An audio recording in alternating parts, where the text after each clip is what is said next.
അല്ലയോ ദാഹിക്കുന്ന ഏവരും ദ്രവ്യമില്ലാത്തവരുമായുള്ളവരെ, വെള്ളത്തിന് വരുവിൻ, വന്ന് വാങ്ങി തിന്നുവിൻ.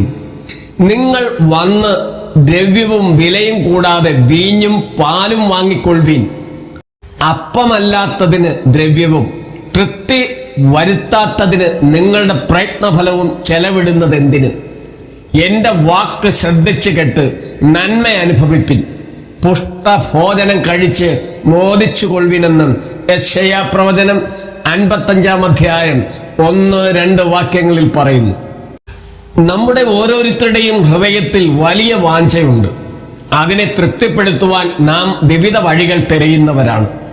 വെള്ളി, ധനം, സമ്പാദ്യങ്ങൾ എന്നിവ കൊണ്ട് തങ്ങളെ തന്നെ തൃപ്തിപ്പെടുത്തുവാൻ പലരും ശ്രമിച്ചുകൊണ്ടിരിക്കുകയാണ്. എന്നാൽ ഇവയൊന്നും കൊണ്ട് പൂർണ്ണ സംതൃപ്തി കൈവരികയില്ല എന്നാണ് നാം മനസ്സിലാക്കേണ്ടത്. കാരണം ഇതൊരു ശാരീരികമായ ദാഹമല്ല, പിന്നെയോ ആത്മീയ ദാഹമാണ്. ശാരീരിക ദാഹം ലോകത്തിലുള്ള വെള്ളം കൊണ്ട് തീരും. ആത്മദാഹമോ ഈ ലോകത്തിലുള്ള യാതൊന്നിനാലും തീരുന്നതല്ല. എന്തുകൊണ്ടെന്നാൽ ആത്മാവിനെ ഈ ലോകത്തിനായി സൃഷ്ടിച്ചിട്ടുള്ളതല്ല. ഇഹലോകം അതിന്റെ സ്വദേശമല്ല. ആ ദാഹത്തെയും ആ ദാഹമുള്ളവരെയും സൃഷ്ടിച്ചതാരോ ആ സൃഷ്ടാവിനാൽ മാത്രമേ അതിന് തൃപ്തി വരികയുള്ളൂ. അതുകൊണ്ടാണ് യഹോവ അല്ലയോ ദാഹിക്കുന്ന ഏവരുമായുള്ളവരെ വരുവിൻ എന്ന് നമ്മെ വിളിക്കുന്നത്. പലരും ഈ ആത്മവാഞ്ചയെ ലോകവസ്തുക്കളാൽ തൃപ്തിപ്പെടുത്തുവാൻ പ്രയത്നിക്കുകയാണ്. ഈ പ്രയത്നം കൊണ്ട് അതിന് നിവൃത്തി ഉണ്ടാകുകയില്ല. മാത്രമല്ല അത് നാശകരമാവുകയും ചെയ്യും. ഒരു ദിവസം എനിക്ക് വനാന്തരത്തിൽ കൂടി പോകേണ്ടതായിട്ട് വന്നു. പകലത്തെ വെയിൽ നിമിത്തം വലിയ ദാഹം തോന്നിയത് കൊണ്ട് ഞാൻ വെള്ളം അന്വേഷിച്ച് നടന്നു. അപ്പോൾ ഏകദേശം 1/2 മൈൽ ദൂരത്തിൽ ഒരു കുളം എനിക്ക് എന്റെ നഗ്നനേത്രങ്ങളാൽ എനിക്ക് കാണുവാൻ കഴിഞ്ഞു. ഞാൻ സന്തോഷത്തോടു കൂടി അതിനടുത്തേക്ക് നടന്നു. അടുക്കും തോറും പിന്നെയും അത് 1/2 മൈലിനപ്പുറമാണെന്ന് എനിക്ക് തോന്നി. ഞാൻ നടന്നു. ഏകദേശം 5 മൈലോളം ഞാൻ നടന്നിരിക്കും.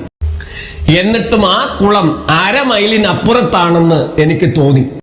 ഞാൻ ഇതിങ്കൽ ആശ്ചര്യപ്പെട്ടു നിൽക്കുമ്പോൾ ഒട്ടകപ്പുറത്ത് യാത്ര ചെയ്യുന്ന ഒരു യാത്രക്കാരൻ ഞാൻ ഇപ്രകാരം വനാന്തരത്തിൽ ഉഴന്നു നടക്കുന്നതിന്റെ കാരണം എന്തെന്ന് ചോദിച്ചു. അതാ ഏകദേശം 1/2 മൈലിനപ്പുറം ഒരു കുളം കാണുന്നു. അതിൽ ഇറങ്ങി വെള്ളം കുടിച്ച് എന്റെ ദാഹം തീർക്കാമെന്ന് വിചാരിച്ചാണ് ഞാൻ നടക്കുന്നതെന്ന് പറഞ്ഞു. അയ്യോ, അത് കുളമല്ല, കുളമാണെന്ന തോന്നലാണ്. അത് കുളമാണെന്ന് വിചാരിച്ച് ചെന്നെത്തുവാൻ ശ്രമിച്ച് നശിച്ചു പോയവർ ഉഷ്ണകാലത്ത് അനേകം പേരുണ്ട്. ആകയാൽ അത് ആശിച്ചോടരുതെന്നാണ് എനിക്ക് പറയുവാനുള്ളത്. ആകയാൽ നീ അത് ആശിച്ചോടരുതെന്ന് അയാൾ എന്നോട് പറഞ്ഞു. എന്നെ അയാളുടെ ഒട്ടകത്തിൽ കയറ്റി അടുത്ത ഗ്രാമത്തിലേക്ക് കൊണ്ടുപോയി. ഞാൻ വെള്ളം കുടിച്ച് അവിടെ എന്റെ ദാഹത്തിന് ശമനം വരുത്തി. ഇഹലോക വസ്തുക്കളാൽ ആത്മദാഹം തീർക്കുവാൻ ശ്രമിക്കുന്നത് ഞാൻ ദാഹം തീർക്കുവാൻ പോയതുപോലെ മാത്രമാണ്. അവയാൽ ദാഹം തീരുകയില്ല എന്ന് മാത്രമല്ല, അപകടത്തിൽ പതിക്കുകയും ചെയ്യും.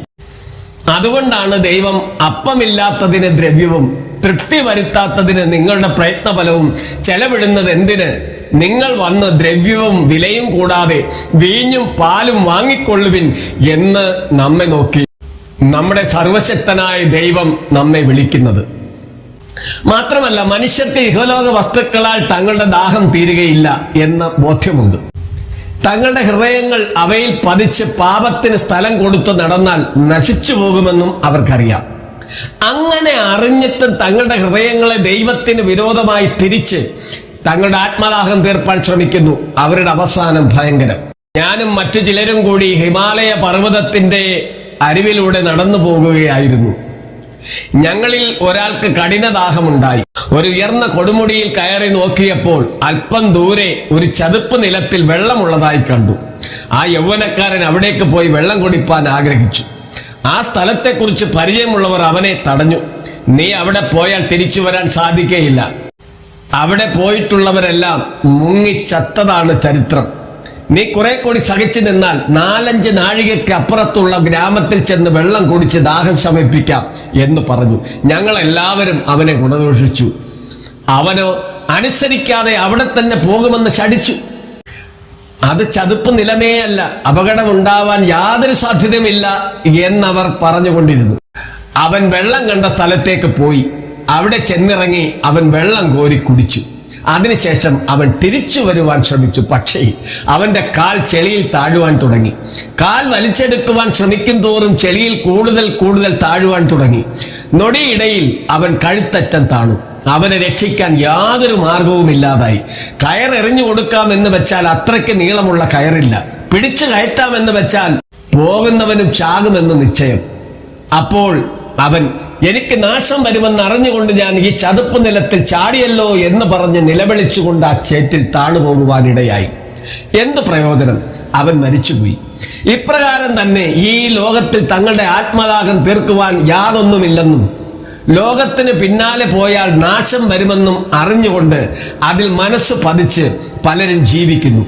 ആ ഓട്ടത്തിന്റെ ഫലം വെറും നിരാശ മാത്രമായിരിക്കും. ഈ ആത്മദാഹം തീർത്തു തരുവാൻ കഴിവുള്ള ഏക വ്യക്തി യേശുക്രിസ്തു മാത്രമാണ്. അവനിൽ വസിച്ച് നമുക്ക് നമ്മുടെ ആത്മദാഹം തീർക്കാം.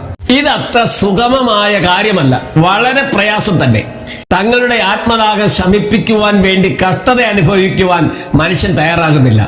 സകലവും നിഷ്പ്രയാസം സാധിക്കണമെന്നാണ് അവരുടെ അഭിവാഞ്ച.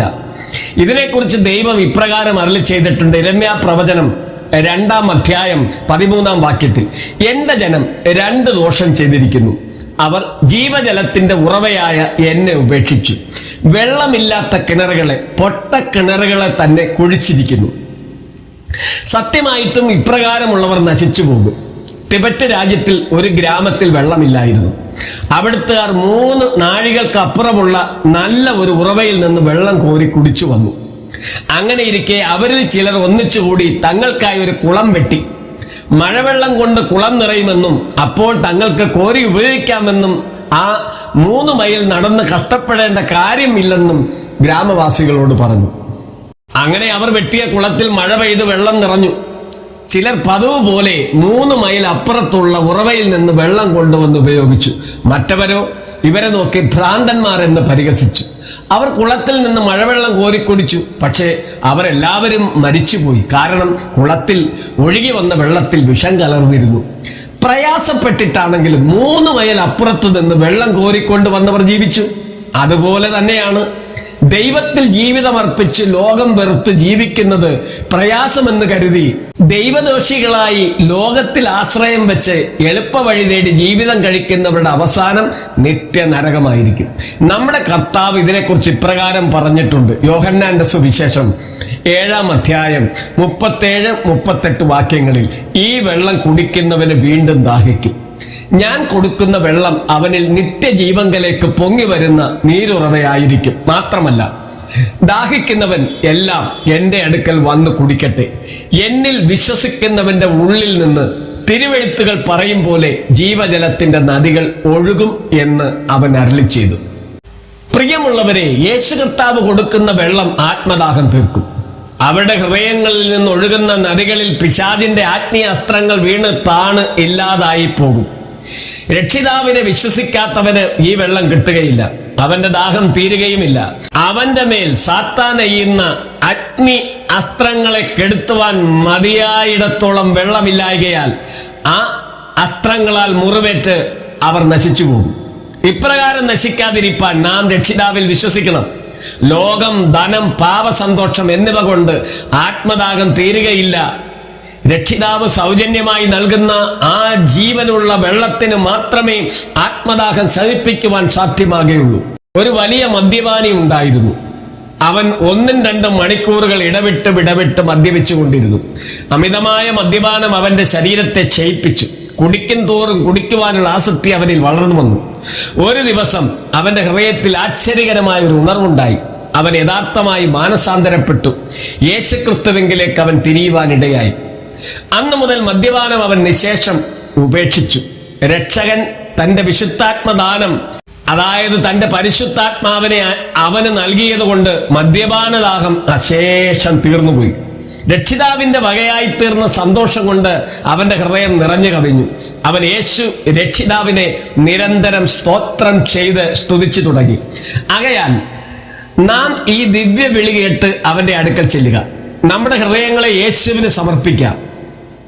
പാപം നിമിത്തവും ഇഹലോക വാഞ്ചയാലും ശമനം കിട്ടാതെ ആത്മദാഹം യേശു സൗജന്യമായി നൽകുന്ന ജീവജലം പാനം ചെയ്തുകൊണ്ട് പൂർണ്ണമായി ശമിപ്പിക്കണം.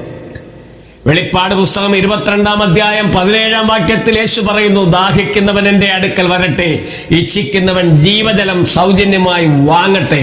ഇതിന് ദൈവം തന്റെ ആത്മാവിനാൽ നമ്മളെ ഓരോരുത്തരെയും അനുഗ്രഹിക്കുമാറാകട്ടെ.